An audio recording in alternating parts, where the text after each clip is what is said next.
welcome to the Science Faction Podcast, where science meets fact meets fiction.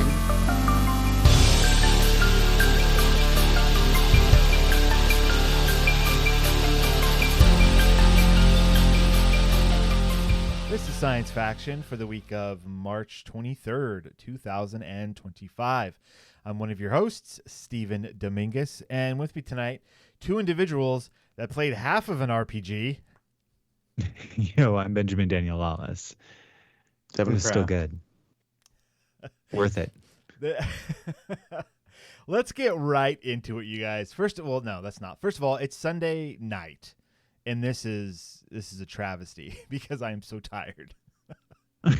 I dug so much today in like yard work stuff, and I think I took a nap earlier, but yeah. Anyways, earlier this week we attempted to play a role-playing game, and we've been talking about this off and on places. A good friend of mine, Greg, who he has mentioned to me several times about how he's a crusty DM because I called him a crusty DM. And maybe. And publicly too. Publicly, right. Yeah, for all of our tens of listeners to hear.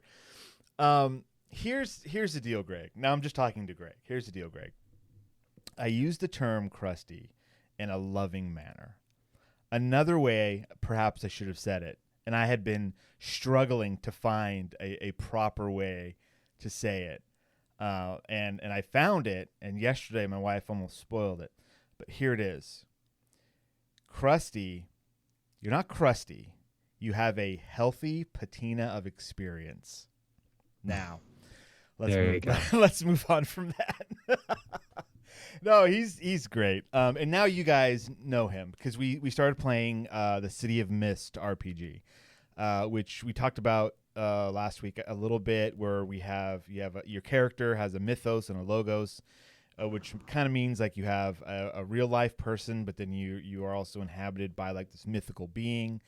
Devon's character, you were what, like a street shark, and not Easy Ben, not the cartoon. Yeah, like a petty criminal, cards. But got his fingers in a bunch of different pots, like, just like a, the type. Yeah, but also some kind of lightning god is in there. Yeah, there's that too. Yeah, and mine was Job, who was like this priest, but not really, but also Job from the Bible. And Ben, yours was a little more complicated because you were a young girl in the game, who would like run away from home, but also had control over like this ghost man. What was that thing? Hans? Yeah. So the basic idea is that like she's living like a sheltered life, and then she realizes that her parents are like keeping essentially what I assume is like a djinn or like a genie, against his will in their home.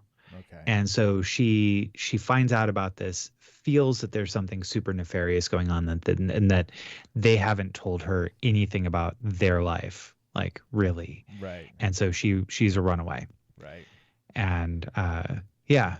So and then we all come together, and we're a detective agency, and so we were playing, and we're getting to learn this new system because none of us had played it before. Greg's doing a great job, like not only being the GM but also explaining, how this game is run. Actually, not Master of Ceremonies is the name. Every dumb RPG has to like rename what the game master is. A dungeon master, game master, a warden, master of ceremonies. Anyways, he was in charge. So he was also teaching us at the same time. So we're going through, we're having a blast. We're in the middle of a scene. Ben's about to go question a store clerk about shenanigans, and his audio cuts off. And I'm like, what's going on? And then all of a sudden my computer starts, red lights start flashing. No internet. My internet like just went out on me. and it took about an hour of figuring things out until my internet service provider was like, "Oh, your modem just fried. It just went bad. Come into our store tomorrow morning and get a new one." So we only got to play half of this thing, which is such a bummer. But we're gonna finish it up. I swear, because I was having fun. I don't know. You guys were having fun, right? Mm-hmm. Yeah. Yeah. A lot of fun until we had to vamp because you weren't there, and we played for another like 45 minutes. And and then Greg told me he had no idea that I had disappeared. He thought I was just being quiet. Which, when you're playing online, it's hard to tell because we weren't using our cameras or anything. If we were like looking at each other's dumb faces, mine would have went black, and you guys would have been like, "Where did he go?" Anyways, so that was fun. Yesterday we went to Margaritaville party for our other friend Pat, and when I say we, I mean my wife and I and Greg and his wife, who's a lovely lady who says I shouldn't talk about Greg anymore on this podcast because his ego just explodes every time. So maybe he is crusty. Maybe we should have kept that. Oh, anyways, we went to this party. It was cool. We had some margaritas, some other drinks, hung out. Patrick is this cool guy that I met playing the Fallout Wasteland Warfare game. By the way, leaks for Fallout Season 2 on Amazon Prime have started because they are currently filming. Holy crap, you guys. Oh. There's New Vegas. There are sets, and because they're big casino buildings, they cannot be hidden very well. And there is a lot of footage online. Just go to like YouTube or something and go to like Fallout Season 2 set leaks or something. You'll find a video. And it's looking very game accurate. It's looking awesome. Very excited about that. Anyways, after we were done with this party, we ended up going back to Greg's place. And his wife's place. And we played this game, and I want to say that Devon, that you've played this before, or you've said something about it. It's called Let's Summon Demons. Do you know what I'm talking about? It's like a little card game. No. Oh, okay. It's one of those like little box games that you'll find at game stores, or sometimes they'll have them like Target or something. The artwork on it looks like the art. It almost looks like the old like choose your own adventure books, or like a kid's book from like the 70s or something. Anyways, it was a fun game, like really fun, simple, like have a conversation while you're playing kind of game called Let's Summon Demons. It's hilarious because you have your currency is souls. You have these like kids that are put up. There's like a line of like 6 kids or something like that, and you spend souls to buy kids. But you have a hand of demons, and you have to sacrifice 3 kids to summon a demon. Oh. But every round, every round, it's silly. Every round you roll dice, and every card has a number on it and something that it does. And so on your turn, you roll these dice, and then everyone who has that same number will activate and be like, collect some demons or do this other special thing or whatever. So you can kind of have a little tableau in front of you of these kids that'll like do different things. Like there's good kids and there's bad kids, and like a grouping of bad kids will like all play off of each other, and a grouping of good kids. And then there's animals. There's this whole thing with animals. I was able to you can sacrifice a goat, and that will instantly spawn a demon, which I did, and that was awesome. Anyways, it's a real fun game. I have no idea where you would buy it other than online somewhere, but Let's Summon Demons. I give that that's a solid. Let's see, out of that's a good 4 out of 5. It wasn't perfect, cool, but it was really good. Have you guys played Harmonies? No, what's that? Oh, it's a really good game. I played it at a friend's house a couple weeks ago, and I've been wanting to buy it. It's we played man, I can't remember the name of it, but it's named after the Pacific Northwest, which is, I can't remember. The Pacific Northwest. So you put down the land and you put the animals on the land, and you can only put them in certain... Yeah. I don't remember what that's called. It's similar to that, but everybody has their own board. Well, I guess you do in that other game too, but it's similar to that where you're building Cascadia. Cascadia, yeah. The Cascade Mountains are over there, yeah. Yeah. But you build like an environment, and you have like wood and dirt and stone and water, I think, and and you can stack them. And so for every arrangement, there's a certain amount of points, but there's also an element of animals like certain habitats. And so you also draw cards and try to make the habitats themselves, the way you build them, have points in and of themselves. But also if you have the particular animal that goes with that habitat, you get more points. And those can kind of overlap. So you can have like multiple animals and build a configuration that gets points for its own configuration, but also has the pattern for multiple different animals, and those all score. So they're like in harmony with each other. Exactly. Yeah. The environment, the animals, harmony. Yeah. I really liked it. That's awesome. I actually went to the game store and I have a gift card for it, but they didn't have it, so they were out of it. Wait, you had a gift card just for that game? For that game store. For the game store. Okay, I was confused. Awesome. That sounds fun. When you say it's similar to Cascadia, is it like branded like Cascadia, or just happens to be similar to it? I just feel like the gameplay, the arranging, the environment, and then with the animals overlaid on top. Okay. I mean, it's certainly different enough to be absolutely its own game, but just the very general concept reminds me of Cascadia. Okay. Because some games will come out with like, here's a big box version of the game, and then they'll also come out, like if it's popular enough, a year later with like a 2-player version that's scaled down and named slightly different. And I was curious if that's what was going on there. No, it's definitely its own thing. All right, right on. Ben, is this a Pearl Jam song? No, that was Even Flow. What's going on? So I don't know if you guys have watched the winner of the animated film. I guess it was at the Academy Awards or whatever, but Flow from the 2024. Basically, No. Have you guys heard about this film? It's on HBO. Oh, I've seen the preview a couple times, thinking about watching it, but we haven't watched it yet. it looks like a video game cutscene. That's exactly what I thought. I'm sure that joke must have been made a million times, because I thought that, and I'm not even a video game person, so.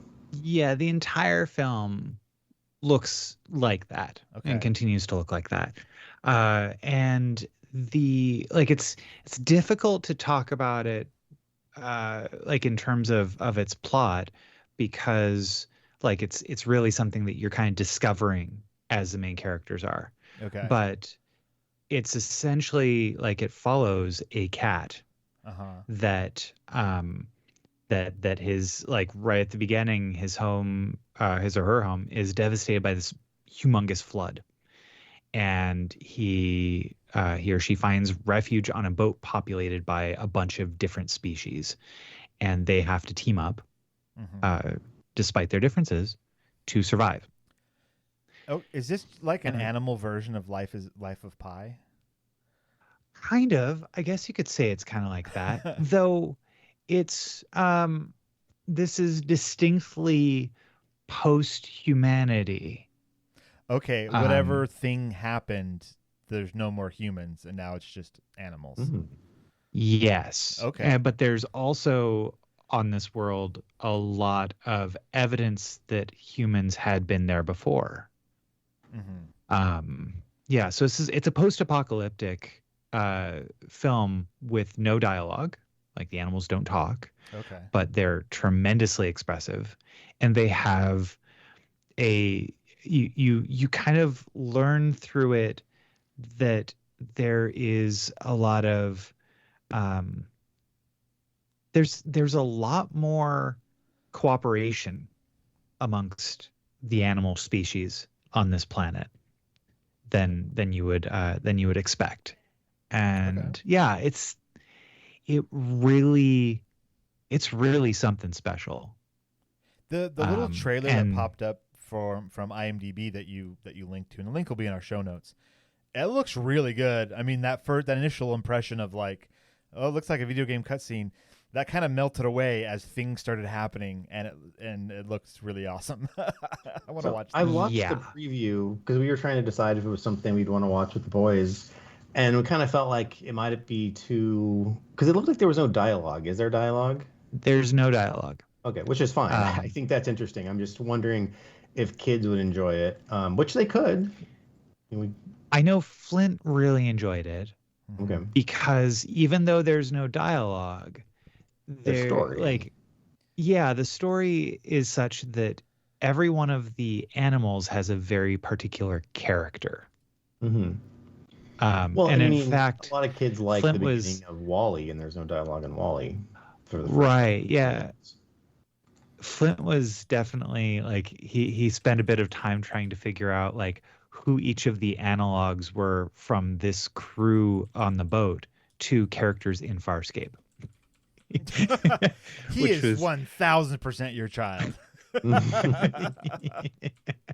I mean, we did just finish watching all of Farscape, and now we're going through the comics. But yeah, so anyhow, it is very good. It has a lot of pathos and emotion. It's not a thrill ride a minute, but it's gorgeous, and it has some really, it makes you wonder, like, is this sci-fi?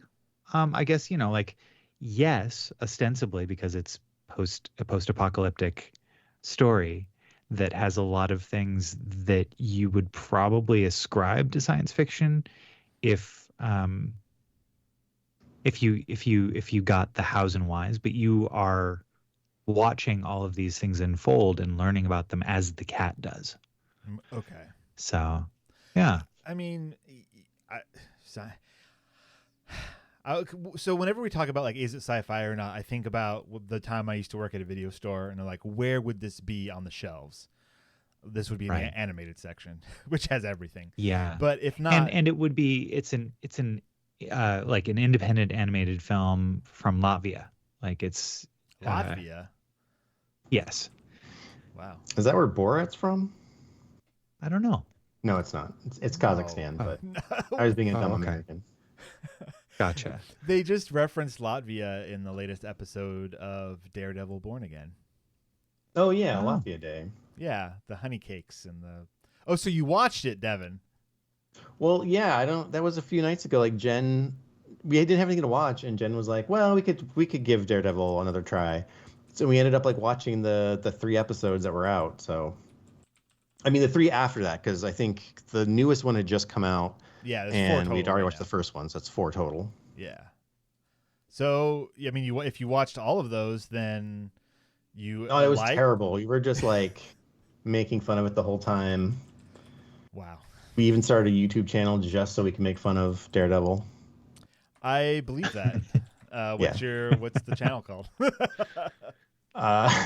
There's already go ahead. Devon Devil. Devon Devil. Devon Devil. Devon Devil. Daredevil. No, we liked it. It's a good show. There is some. So the Screen Crush that I watched that like does like the recaps and like the Easter egg stuff. They also have a lawyer that comes on to talk about how Matt Murdock is not like the things that it kind of translates the courtroom scenes for people that have no idea. But that person also has their own channel that like talks about lawyers in films and TV shows and like how they're usually bad. Like, so there is already a channel. That's not legal, is it? That doesn't sound familiar, so I don't think so, but maybe it is. I don't know. All right. Well, let's take all of that, put it aside, and let's talk about future or now. Now. You don't have to do it every time, but I like that you do, Ben. It's fun.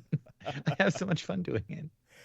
Well, since you're having so much fun, Ben, tell us, are you going to tell us about the future or about now?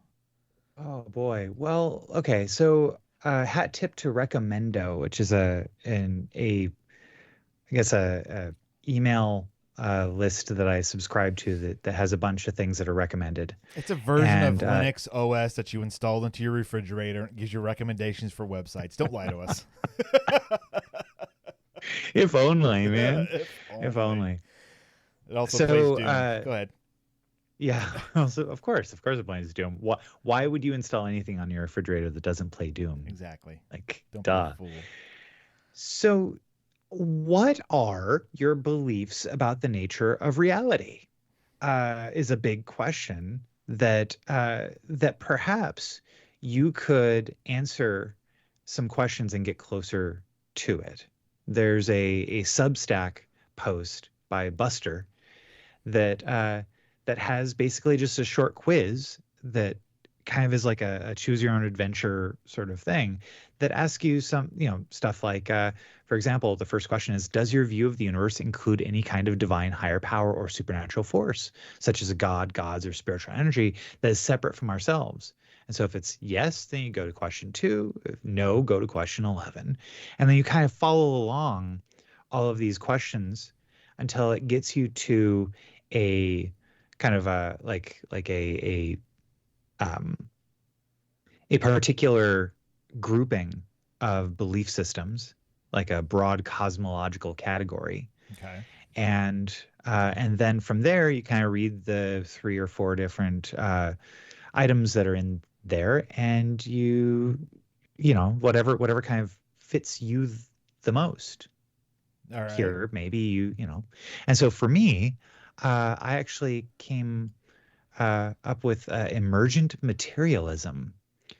What? You recognize that while the universe is fundamentally physical, complex systems develop genuinely novel properties not predictable from analysis of their components alone. Consciousness, life, and social phenomena represent emergent levels of organization requiring their own descriptive frameworks. This nuanced position honors both the physical foundation of reality and the genuine novelty that arises at higher levels of complexity. So for me, that felt pretty true. Emergent materialism. I'd never heard of that before. Me neither. But so I did this too. Yeah. I got reductive materialism. Ooh. That I don't have the website open right now, but if I remember correctly, it was like, we're all just atoms and molecules. Shut up about it. I guess that's a little reductive. I think that's like the strongest version of materialism. Just the fact that every phenomena can be explained by the motions and the laws governing atoms and, well, fundamental particles. Okay, so I think Ben just copied it in. You value the You value the elegance and explanatory power of understanding all phenomena, including consciousness, as ultimately reducible to fundamental physical particles and forces. This empirically grounded position has constantly advanced human knowledge by revealing the underlying physical mechanisms of increasingly complex systems, from chemical reactions to neural activity, without requiring additional non-physical elements. Yes, that's what I say. Devon, did you do it? Did you go through? Did you do the checklist? Yeah, I did. I mostly came down to reductive materialism, just like you. I think the issue I had was poetic naturalism, which is the fourth one under this broad category. I mean, we're all materialists, so that's really what's important. But it's, I think, the questions are, when you get to something like consciousness, is that a fundamentally new thing that has emerged? That's why it's called emergence, from these fundamental properties or fundamental particles. That seems to be where the big difference is in different materialists. Like, I guess, Ben, you are an emergent materialist, so you do think something like consciousness cannot just be basically explained by the motions and laws governing fundamental particles. Yeah. And I mean, so far we haven't found that to be true, right? So it's kind of like, yeah, that felt doesn't right. mean, I mean, if something pops up and it's like, oh, geez, look at this, we found the thing, you'd be like, I told you guys. Yeah. No, So I'd be like, amazing. That's amazing. Great. I solved it. The thing about the last one, poetic naturalism, is you kind of, and it's funny, it name checks Sean Carroll right away. And I've seen a lot of Sean Carroll things. He has a podcast and he does, YouTube videos, and he's got a bunch of books. But you kind of get the best of both worlds with reductive materialism and emergent materialism, because you still fundamentally believe that everything is material. Basically, everything can be explained with the motion and laws governing particles. No magical bits. But you can look at each other level and still analyze the properties for that level in a meaningful way, which I think is true. I mean, obviously, when you say, I'm going to heat up a cup of coffee, I'm not saying, I could say I'm increasing the energy of the atoms in the coffee or the molecules, which then raises its temperature. You could say that, but it's easier to just say I'm heating up a cup of coffee. And you can go to every level, higher than that, if you were to talk about consciousness, whether that's a truly emergent phenomenon. But for poetic naturalism, you kind of get to say, no, it's really just the fundamentals, but we can talk about all these different things and consider the possibilities, but it really just comes down to particles. So I just thought it's kind of like an easy fallback, poetic naturalism. Yeah, that too. Like I'd seen it and it was like, perhaps, but I also was like, that would be too on the nose with the entire, with the name. I think I was turned off by the name. Yeah, it's like if I'm going to be taken seriously by naturalist. Yeah, duh. Ugh, I hate labels. Actually, I think pragmatic instrumentalism is also interesting to talk about, though, because that's kind of a different question than the other three. Kind of just deal with materialism and then emergence. But pragmatic instrumentalism talks about whether we can even know reality. Like anything we can know can only be done empirically through our senses and using the scientific method. But even then, all we're getting are answers that we've derived from our own systems, and we can't know if we're looking at an atom, we have an idea of what an atom is and how we've just detected it. But is that just showing us the result of what our instruments say because we built them? Or is this actually saying something about what reality is? I don't think I worded that very well. Basically, are we actually detecting what reality is, or are we just getting data and that's as far as we can go? I don't know. That would make sense. I think I'm understanding what you're saying, but I cannot explain it any better. I want to play a fun game. Can we go through this? Like pick a fictional character and go through this checklist as if it was them to see what we come up with. Oh. Mm-hmm. All right. Can we just do Matt Murdock because we know he's Catholic, and just see where that goes? Sure. All right. Who's got the thing open? Anyone? I do. Okay. Yeah. All right. Going back up to the top. All right. All right. Here we go. All right. So question 1. Does your view of the universe include any kind of divine higher power? So for him, it would be yes. Right? Yep. Is there one supreme being who intentionally created the universe? Yes. Does the Trinity count as one being or 3? That's a good question. There's a supreme being. I don't know. Right. I think they counted as one. Okay. So Matt Murdock, do you believe this God is actively involved in the universe and human life, answering prayers, guiding events, etc.? Ooh. Has he ever said anything about that? I mean, we know he prays. We know he goes to confession. But I don't know if he thinks that his God is really involved or is just there and has set down the rules. I don't know. If he did believe that God was involved, would he do what he does? And I'd say no. I'd say he does not believe that. Okay. All right. And so with that, his initial cosmology is deism. So we go down to step 2, and then we go through. There's 3 different versions of deism. There's classical deism. You believe God created the universe with perfectly designed natural laws and then stepped back, letting it run like a cosmic clock. God neither intervenes nor desires worship. Reason and observation of nature are paths to understanding the creator. No. Does that seem? No. Okay. All right. So then there's modern deism.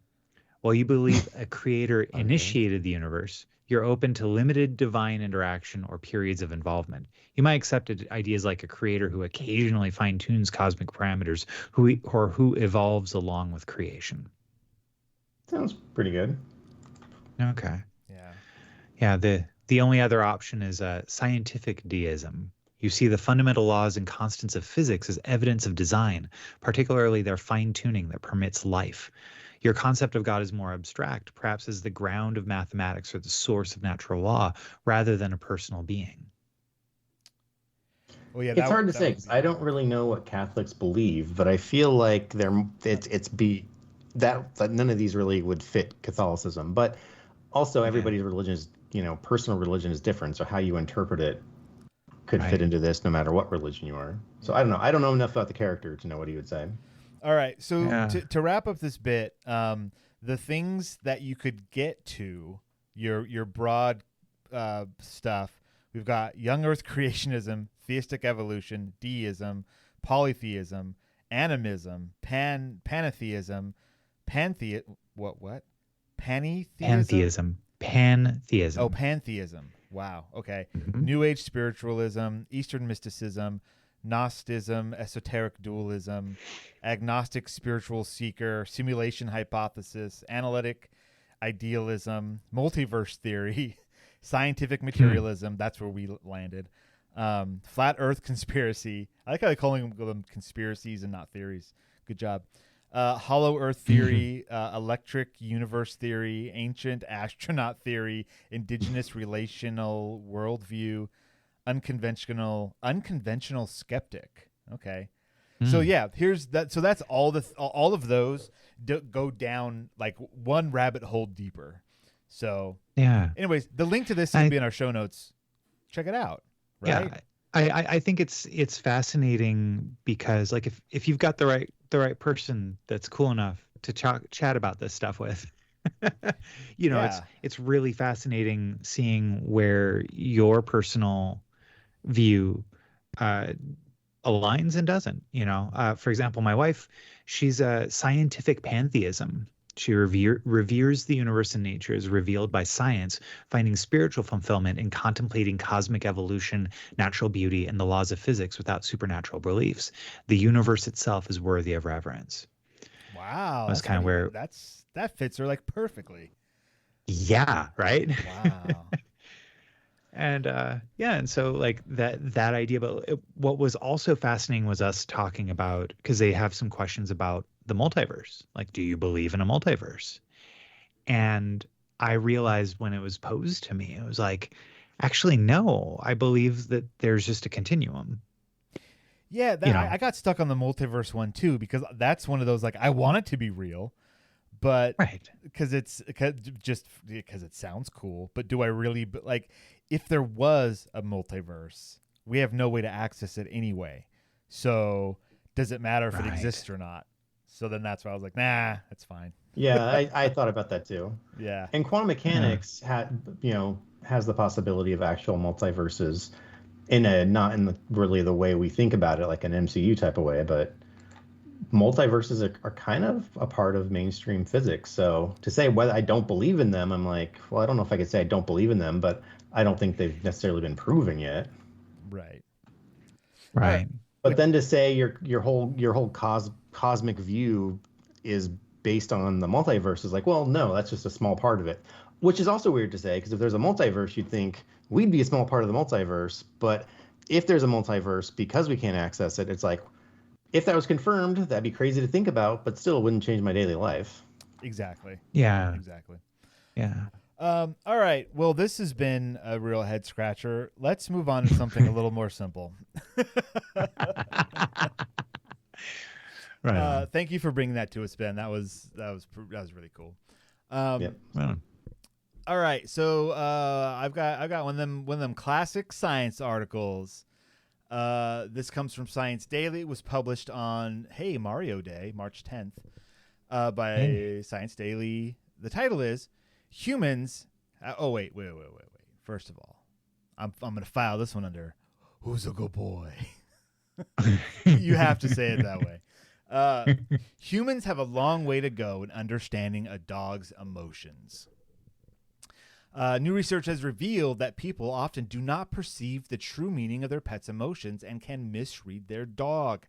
The reasons for this are many and include a human misunderstanding of dog expressions due to a bias towards projecting human emotions onto our pets. This article it's not exactly long, it's kind of medium sized, but I'm going to scroll down to the study that was done because there's a great name. The title of this paper is Barking Up the Wrong Tree. Yeah. Human perceptions of dog emotions is influenced by extraneous factors. This is by ASU researchers Holly Molinaro and Clive Wynn. So what they did is, in 2 experiments, Molinaro and Wynn investigated human perception of dog emotions. They video recorded a dog in what they believed were positive, happy-making, or negative, less happy situations. The happy situations were things like offering the leash or a treat, and the unhappy scenarios included gentle chastisement or bringing out the dreaded vacuum cleaner. Then, in one experiment, they showed ordinary members of the public these videos with and without their visual background. In the second experiment, they edited the videos so that the dog who had been filmed in a happy context looked like he had been recorded in an unhappy situation, and the dog who had been filmed in an unhappy situation looked like he was in a happy one. In both experiments, people rated how happy and excited they thought the dogs were. Sample size for the first experiment was 383, and the second experiment was 485. So right off the bat, sample size not big enough, but large enough to kind of be in the right ballpark, I think. So what the researchers found was that people's perception of the dog's mood was based on everything in the videos besides the dog himself.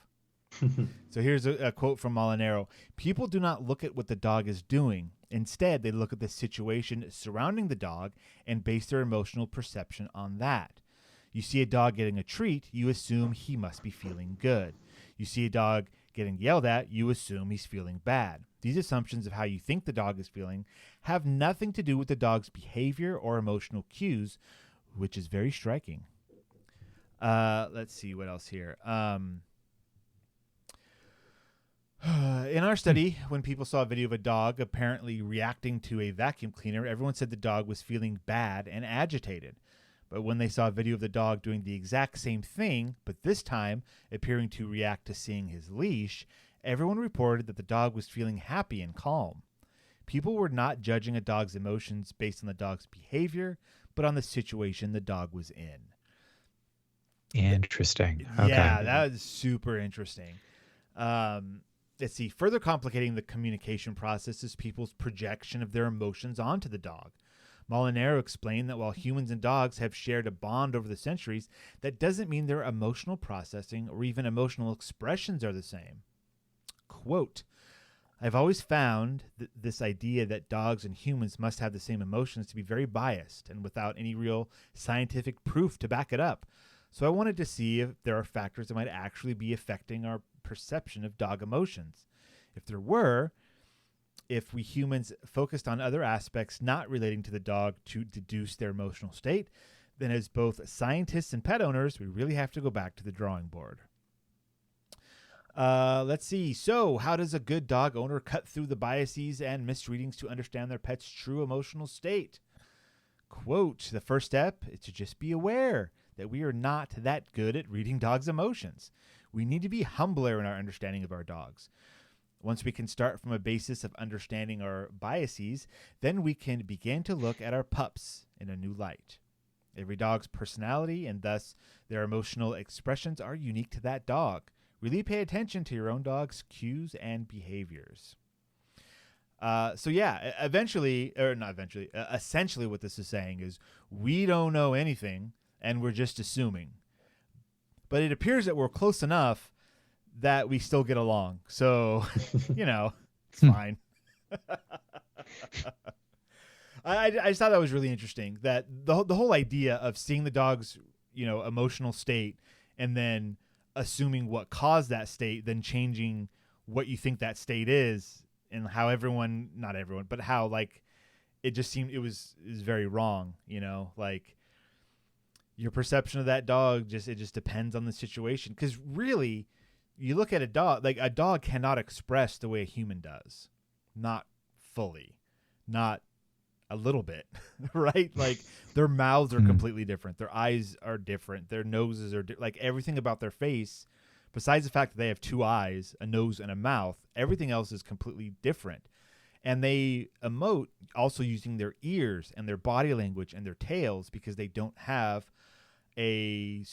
speech, right? But they do vocalize as well. So like all of these things put together, we could, after much study, translate. And there are people like the dog whisperer, right? People that can really understand animals because they've been around them for so long that they kind of get this stuff.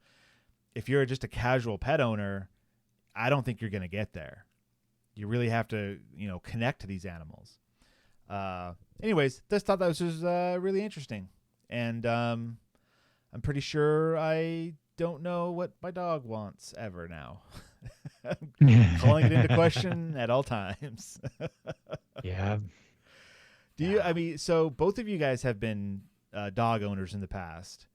What do you think? Do you have any comments, any questions? There are a lot of times when I obviously don't understand what it is that my dog wants, because I think that he has learned how to get my attention in certain ways. Mm-hmm. And then when it's like, okay, well, here's the thing that I think you're asking for, like to be let outside. Yeah. When it's like, no, hey, maybe my dog just has his own level of ADHD and is like, no, I do this thing and then other steps happen. So, okay, and, let me see if I can understand this correctly. You assume that your dog has attempted to communicate with you and you don't understand what that communication is. Okay, so let's just take this morning. Okay. This feels like a setup. Like Steven set this whole thing up just to get Ben talking about this, to just be like, you think your dog's talking to you? Dogs have emotions we can remotely understand. Oh my God! You think that's air you're breathing? My dog is a Labrador, so he loves food. He's very food motivated. Uh-huh. Anytime there's a possibility of getting food, he's down. He's in for it. Sure. And so we've also had a lot of problems with him urinating his bed at night, and so we've got that largely under control. But still, at like 5:30 this morning, he got up and he started to tip tap around the living room. So I got up, let him out, and he just kind of sat on the deck. I had to like kind of push him off the deck in order to go into the yard and go do his business, go pee. Well, he comes back in, lays down, I give him a little treat. And then about an hour and a half later, he starts to whine. Okay. And it's like 6:45 and I'm like, all right. So I get up, I let him out, and he doesn't even leave. He's like, no, it's time for breakfast. And no, you fool, feed me. Yeah, he's like, well, so I suppose it's a certain level of training, but I mean, like, he hasn't trained you fully yet. He's still working on your training. He's still working on it, man. And I'm tired, but I'm tired too, Stephen. But like, oh yeah, I don't, exhausting. I don't know, like, yeah, the emotional expressions are definitely unique to him. I rub his belly and he rolls over and he's constantly like moving his paws back and forth and like really violently like pushing me away. But but he loves it. He loves it. He absolutely loves it. And it's actually like, I kind of look at it sometimes and I go, are you trying to pet me back? Is that what this is? I think that's what that is. Like, that's a thing that some dogs will do. That you're rubbing them. They're like, that's awesome. I'm gonna rub you back. But but they don't know how to be gentle. Yeah, no, because they're animals. They're animals. So yeah, I don't know if that answers any of the questions that you're talking about in terms of reading dogs' emotions. That answers every question I could have possibly had about dogs' emotions. Right on. Thank you, Ben. All right. Yeah, you're welcome. A steady sample of one here. Yeah. Oh, we need a larger sample. All right. I need more dogs, I guess. More dogs. You need at least 1,000 dogs. And then yeah. I was watching or scrolling through Instagram today. This is a very quick aside, but it's kind of related. And there's like a camera set up. And it's just like a safety camera or not a safety. What do you call them? Security camera, just like in someone's garage. And it's a guy, and he's like walking down his driveway, and he's got these 4 dogs, and they're all just laying around, and they look like there's like a German Shepherd, and there's like a Doberman, I think. And the guys, like, someone came to their driveway, and this guy starts walking down, and the dogs are all alert, right? And then this guy's daughter, who looks to be, I don't know, maybe 3 or 4, something like that, starts running down the driveway, or we're walking down the driveway after her dad. And as soon as she passed the dogs, they all got up immediately and started to like go with her. And then throughout watching this video, like the dogs had been trained to keep the daughter safe. And like one of them, and the video kind of paused and is like, this one is the alpha. And like, here's the pecking order of the dogs. And the one that was the alpha kind of stayed back, and the other ones, went forward until the guy, noticing what was happening, just kind of turned around and like said, there was no audio to the video. Like he did like a hand motion and he like said something. All the dogs froze, and it was like these very well trained guard dogs. And then as they turned around and came back up the driveway, and all the dogs started to follow, but then the alpha like moved and blocked the path of some of the other dogs, as if the way that the video explains it is that the alpha was telling the other dogs, no, stay here to keep guarding while we walk back the rest of the way. Yeah. Like it's just really interesting with how much we can train dogs and how much of that training kind of can meld into pack behavior and stuff. I don't know. It's cool stuff. I love dogs. Anyways, they're good boys. They're good girls. They're good dogs. Good dogs. Good dog. All right. We're going to take ourselves a little break. When we come back, we are finishing up our book club reading of To Be Taught If Fortunate. We're going to the final planet, Votum, and we're going to talk about it. Oh boy, are we going to talk about it. Yeah, we are. Yes, finally. We'll be right back. Are you an aspiring author with a Word document, but you want it to be a book? Penciled In's got your solution. Working with authors to bring their work to life through print on demand. I'm Benjamin Daniel Lawless, and I've designed over 70 books since 2005. I collaborate closely with authors to get their books printed and sold through Amazon. From cover to layout, bring your vision to life. Learn more at penciledin.com. And we're back. Heyo. Bye. And a big thank you to our patrons, Renee and Josh. Thanks a bunch. And I bet you, if you've listened to this, you know where to go. You can join us. That would be really cool of you if you joined us and became part of the conversation. It'd be so awesome. We're hey, we're awesome, and we want you to be awesome with us. Whether it includes money or not.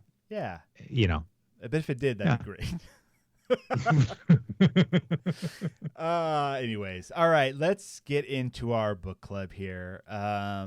So next week, Ben has chosen 3 stories by Scott Bass. So the Bad Space comics are made by this guy. His name's Scott Bass. He's a science fiction author and cartoonist, I guess, who lives in Wellington, Aotearoa, New Zealand. I know I've butchered that, but so for next week, since they are just very short comics, we've got 2 comics and 1 2-minute movie based on one of his comics. Ooh. That yeah, we've actually we have read one of his comics for the show before. And it was for episode 506, Skanking Into Your DMs. That's a great title. Who came up with that? Yeah. I don't know, man. But yeah, we read Chatbot Kingdom from his Bad Space Comics anthology series. And this time we're going to read, a couple more. Yeah. So check out our show notes if you want to see links to those things. You can check them out. The Bad Space Comics, I don't think I've read a bad one yet. I don't read them all the time, but whenever they come across my feed, I check them out, and it's like, whoa. It's always really original, crazy stuff. So yeah, so we're going to be reading The Giving Man, Scour, and then a YouTube video called Hell and Back, which you can see on his About page on the website. That's where I found it. Awesome. And yeah. Sweet. But this week. Yeah. To be Taught If Fortunate, Votum by Becky Chambers. That's right. The last chapter in the novella. Mm-hmm. We've escaped opera. Yeah. The wet hell that was opera. Yeah. And as the main character said, Ariadne, she says, I had become so accustomed to the cacophony, the part of me perversely wished for it, more trusting of unending discord than peace that could be snatched away. I would never again be the Ariadne who had not been to opera. Oof. Yeah. Yeah, that's good. So I listened to this fairly long time ago. Oh, okay. Okay. So you finished it. I finished it because we talked about opera last Sunday. I think I listened to Votum on Monday, and so now it's Sunday again. So it's been a while. I had to. It was in my head. I had to get it out. And so I'm struggling to remember everything that happened on Votum. Can someone remind me? Devon, you want to take this or shall I? I mean, I'm trying to remember. I don't think a lot happens on Votum, like the planet itself, like geologically or biologically, but they do find out what happened to Earth. Well, so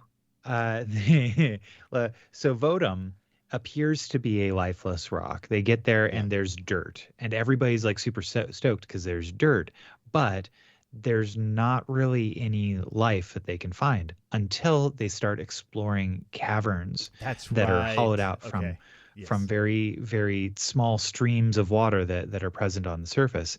And they find a cavern in which life is teeming, microbial life is teeming. Yeah. And what they find there is kind of fascinating. It's about chirality. Chirality. Chirality? Is it chirality? All right. Sorry. I read it. I didn't listen. But so on Earth, and this is real, like molecules have a handedness. Mm-hmm. So if like a left-handedness or a right-handedness, and all amino acids are right-handed and all proteins are left-handed? Is that what it was? I don't know if that is true, but something like that is true. Essentially what they're getting at is that the way our DNA is assembled can only be assembled that way. We can't mirror it and have it function the same way. It just doesn't work that way. But I do think that it is true that, like Ben, like you said, like certain molecules or amino acids can only are left-handed, and then proteins are right-handed or something like that. But I think that part is true. Yeah. So that's true. In fact, there was an example given in the book where they were Ariadne's talking about If you take two identical mixes of atoms and arrange them so they're mirror image configurations of each other, the molecules you've created are no longer the same thing. And the differences in how they interact with the world can be as different as night and day. So the most famous and disastrous example of this is, consider thalidomide, a compound that was widely prescribed to treat morning sickness in the 1950s.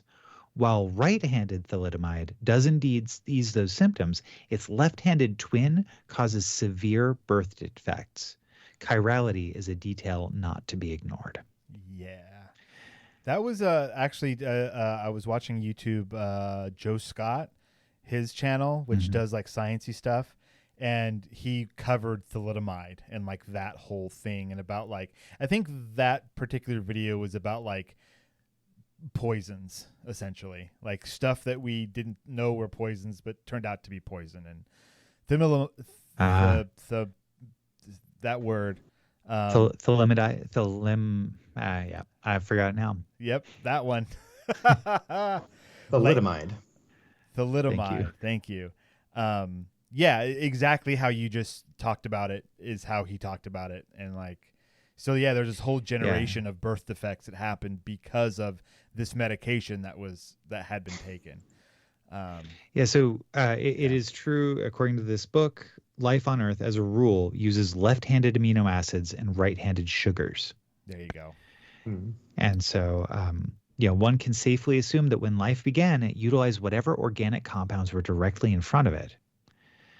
But you can still, now, right-handed amino acids and left-handed sugars can easily be created in a lab. And any time you whip up a batch of these things, you can expect an even spread of handedness. So why then does life on Earth have a bias? Why would it feed on one and not the other? Yeah, why? If both should have been naturally available. Tell us why. And so what they find here, and so like that's the question that's posed by science in our real world. And here on Votum, they kind of note that different worlds, the amino acids and the sugars have different chiralities. But on Votum, they are like all of the bacteria that they find are they just have whatever handedness. Like it's just mix and match, completely unpredictable and in all of its different forms. So they get really excited about it. And they kind of note that they're getting really excited about it, and they know that they're only getting really excited about it because they're scientists who understand it. And it's not something that the typical person would ever get excited about. But kind of after opera, they need to get excited about something. True. Yeah. So as they're getting excited about this, they receive a message. Oh. Do you guys remember what the message is? Yeah, I do. I think it's funny, and I guess it's just the way I look at stories. To me, that chirality thing was very interesting. I did enjoy it. But in my head, I kind of just had glossed over it because I was like, well, what really happened? They went to a planet, they got a message from Earth, end of story. Like, so it's just funny. I didn't mean to completely neglect the entire chapter, but I think it's funny that's how I thought of it. Anyway, if they get a message from another one of the another one of their ships, it was like number 5. Yeah. And one of the other voyages that had been sent out by the same organization had returned to Earth and then messaged our crew while they were in Earth's orbit, giving them the message that it looked like Earth had been hit by like a coronal mass ejection, which fried all technology. Yes. Yeah. Right? And so on the moon, the moon base had like an automated like a message, but they really can't tell if there's life on Earth or on the moon right now. And so they're like, we're going to go check out the Earth. We'll call you again and let you know what happened. And then they never call them back. Well, they will call you again and let you know what happened. However, as we've been making our approach vector, we've realized that many of our instruments are in the yellow right now. So probably is nothing. We'll call you tomorrow when we land safely. Yeah. And they never do. Yeah. So Earth is fried, and they make a point to say like, we're so busy with trivial stuff that we never got around to dealing with the big things that might happen. Like, we know a coronal mass ejection or whatever the stuff is could happen, and there is science we could do to protect ourselves from it, but there was too much petty stuff going on, and we just never got there. And I'm just listening to this going like, yeah, that kind of makes sense, doesn't it? There's a lot of things to worry about, and we just can't because we can't get the basics down. Yeah, indeed. So that part rang so true. It was painful. Anyways, so then, I mean, that throws the crew into being like, well, do we go back to Earth? Like, that's on our mission plan. That's what we're supposed to do. Right. However, we now have evidence that there may be nothing there for us to go back to. So what do we do? And Ariadne has an interesting proposal. She says, well, what if we go to another star system? There's another star system that they had that the organization had identified as being even more suitable for the building blocks of life than the system that they have been studying.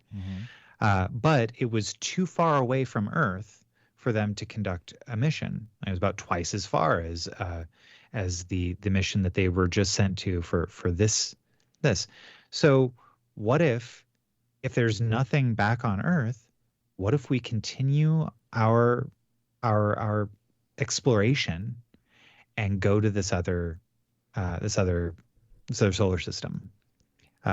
Because it's closer to us now. Yeah, it's closer to us now. And they end on the big question, which is the idea, like, do we, like, they basically, this entire story is, we sent this message back to Earth, and we're asking, okay, so we're going to go into cryogenic sleep, into the torpor. The torpor again. Yes. They're going to torp it up. And right. They're going to get torped. And so we're sending this message to Earth, and if there's someone there that's going to listen to it, and if they care about even what we're doing now, they can say either, yes, come back to Earth, or no, don't come back to Earth, go to this other solar system. Or if they don't receive a message back at all and humanity is gone, then they'll just stay in torpor until they die. And so the choice is up to whatever is left of human society, or whoever receives the message. I've got some issues with this. Okay. All right. So, like, just make a choice. Like, flip a coin, do something. Like, I get it. Like, send your message, wait the however many years until you should have received something. You wait a little longer. That's fine. They got to rebuild telescopes or microscope or radio telescopes or whatever. Okay. But then, like, after X amount of time, just be like, all right, let's go to this new planet. Like, why not? Why? Why not? Yeah. Set your cryotubes, your torpor, to get you out of it in like 20 years and see if you got a message. And if not, then make a decision. Yeah, exactly. We know for a fact, they have 1d6. Now, they can roll that sucker and assign evens to go and odds to stay, and they can roll it. I know this. Yeah, true. Yeah, they do. They do have 1d6 on board. At least we know that for a fact. I was not satisfied with that ending. It seemed kind of like a cop out. Like, interesting. I get it. Like, for me, it was like, wait a while and then go and see what else is out there. Or if it gets, emotionally charged enough, go back home and just see what's there and how they can help. But to just stay out there doing nothing, like, think about the vast amount of science and that they have wasted on their spaceship, just being a spaceship. Yeah. Like, hey, what's we need to know how computers work. Well, here's one. And now we can rebuild them because we've got a working one right here, like things like that. But instead, they're like, well, if you're not going to call us, then we're just going to die. That's funny. What? I thought it was manipulative too. I was like, how would you manipulate someone? Well, if you don't get back to me, I guess I'm just going to kill myself. What is that about? Wow. Okay. Wow. All right. That's tell an us. interesting read because that's very different than the read I had. Give us Well, your and that's read. not what was intended. The read you had, Yeah. Ben, was what was intended. It's not meant to be Right. manipulative. Yeah. I don't know. It's supposed to be heroic. It's like Yeah. it's not our choice to make. It's humanity's choice. So we'll leave it up to humanity. Yeah. Thousands of people all agreed to send us out here They're all by dead. the All hard dead. work that they They're had. dead. They're corpses now. Yeah, Look what that got 'em. they always knew that those thousands of people that sent them out there would be dead because of the time Yeah. that it takes. Yeah. And so here Everybody the does. question That's here, right? So the question here is there, like, they don't know for a fact whether civilization is there on Earth or just incapable of communicating back to them. They don't know for a fact if civilization is there and they still value space flight or the rich abundance of information that they've gathered.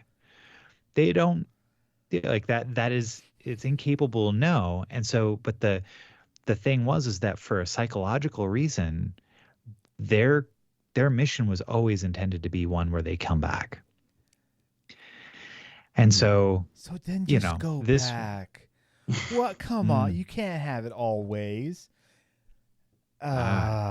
Sorry. and yet here we are Yeah. having this incredible discussion about it. Like, you feel that way because this story talked to you in that way.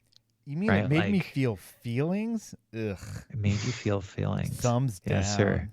I get what she was going for. I get that it was like, look, Yeah. it's not up to us. It's up to all of humanity, because Yeah. they're the ones who sent us. We are under their charge, or however you want to say it. So it should be up to all of us as humans to make this decision. And yet, it's like, you don't know if that decision's ever going to be made. So in lieu of that, make the decision. Yeah. What's I'm not sure that, like, if I were in their circumstance, I definitely would have picked one or the other. yeah. For sure. Well, However, which one would you have picked? I would have gone back. Okay. Yeah, I would have gone back. Because part of And by the way, we should mention that if they go to this Yeah. other planet, they cannot go back to Earth. Like, they only have fuel. True. It's either Earth or new planet or stay put. Which Yeah, does that's kind of important. Right. That's important People to are know. yelling at us. Just do both. Yeah, exactly. Yeah. It's like, no, No, yeah, it was one this or is the not other. Star Trek. Yeah, this isn't Star Trek space flight. But yeah, no, like, I honestly think that there is as much scientific discovery to be made on an Earth after having gone through whatever coronal mass ejection that happened to it. Mhm. Like, Mhm. that there's still things to discover on Earth post that kind of event. So, I mean, I think like, yeah, I'd go back. you could make a valid argument for going back to Earth or to go to new planet. Both of those you could argue in a logical way. I think go back, help whatever humanity's left, find out what happened to the other lander, all those things, right? See, help, go back to your old home, whatever, have emotional closure. Go to new planet, set up, do more science, start your have a little base camp there, send back information, say, hey, here's what's out here. Once you get back up and running, if you come here, here's what's here, that's fine too. But to just stay and do nothing, I am disgusted with that choice. Wow. Devon, I knew you tell were us. going there, but I was like, I know what he's doing, setting this up, but Yeah, you did it. I did it. I went You pulled there. it off. Yeah. Crazy son of a bitch. You blew it all up. You flew it. Yeah. You- Oh man, they could have pulled the biggest prank, like land in front of a tribe of people that are surviving. Just, we're aliens. We are Darth Vader from the planet Vulcan. All in all, this was a really good book, though. Despite Yeah, enjoyed my personal reservations about that choice of ending, it's fine. I get it. But the whole the overarching story that was going on, these people traveling to these different planets, exploring with their own personal things happening at the same time, the strange things they discover, all of that wrapped up into this really great kind of modern. I mean, yeah, there's future tech and stuff, but it felt very modern or close sci-fi to what we've got now. It beautifully written, great novella. I thought it was wonderful. Right on. Final answer. Devon? 4 planets out of 5. Yeah, no, I really enjoyed it overall. Rad. I think I said before, it makes me want to read more of her stuff, which I know you guys have said all her other stuff is really good too, so probably will. Yeah. I just started The Galaxy and the Ground Within, the 4th book in the Wayfarer series. Oh, you're about to get ahead of me. Right on. Mm-hmm. Yeah, I'm 7% in, so catch up. Now it's a race. I have it. I have the physical copy of that one. The other ones I all read digitally, Ooh. but I bought that one. It's been sitting on my shelf for a while. Nice. Because she's appeared like when I discovered her writings, she hasn't written a whole bunch more since then. So I'm like, oh, I have to preserve this because I may not get much more because she's not a prolific writer, it seems. But that's fine. You know, do what you want to do in your own time. I'm not judging. Becky Chambers, look her up if this sounded interesting. Her other series is the Wayfarer series. Is that what it's The called? Wayfarers, yeah. Yeah. Yes. Which starts off with A Long Way to a Small Angry Planet. Every book in the series has different characters, but it's the same worlds. And there are some characters that cross over or continue from one book to another and all that. But when you get attached to that crew of that first ship in that first book, sorry, you should not have gotten that attached to them because they don't go back to them that often. But it's fine because you get to discover new people and new locations and new aliens and new stuff, which is fun. And then there's Monk and Robot, which is the tea sipping. How would you? It's a meditation. It's cozy book. punk. Cozy, cozy punk. Cozy. It's you know what it is? It's the cozy apocalypse. Post cozy. It's a post-apocalyptic. Yeah, but like I think that my favorite part about it is it's about coming across like the robots had their uprising. And they said, we're not going to have you destroy this moon anymore. And the humans were like, hey, you know what? You're right. You deserve to be on your own and have your own autonomy. Go for it. And so they leave. And for 300 years, they busy themselves with watching stalactites form and watching the natural world and doing robot so stuff. Moscap, the robot, meets with his group of robots, and it has a fundamental question, which is, what do humans need? And so Moscap goes and finds a monk, and the two of them, they go from town to town serving tea and asking what humans need. Yeah. And that's both the books, A Psalm for the Wild Built and A Prayer for the Crown Shy. They're so good. They're so good. They're short and they're good, and they have this meditative quality about them. They don't outstay their welcome. I'll put it that way. Right. And that's kind of the same with To Be Taught If Fortunate. Like, sure, they could have done this one like, oh, we've got 20 planets to visit, and then just keep going. But no, 4 was enough. One more. Anyways. All right. That's enough for this week. We did an excellent show. I'm calling it now. This is the best one we've ever recorded. I just want to thank you. 550 episodes, guys. That's wow. If you're paying attention to the numbers and you feel like numbers have meaning, that seems important. I don't know why. It does seem important. It's a lot of episodes. Both of our listeners love it. All right, Devon, do you have any final thoughts? No, I don't. All right, Ben, do you have any last words? You ever wonder why you only get sick on work days? It's probably because you have a weekend immune system. Good night, everybody.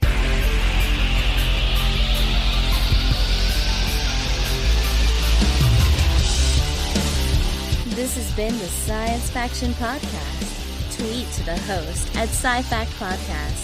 Email them at sciencefactionpodcast@gmail.com and visit sciencefactionpodcast.com for more episodes.